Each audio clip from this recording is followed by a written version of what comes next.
आए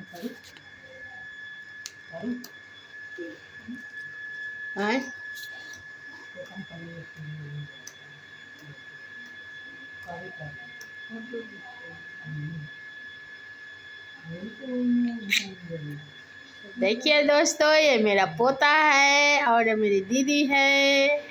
देखिए मेरे बाबू कैसे हंस रहा है। टाटा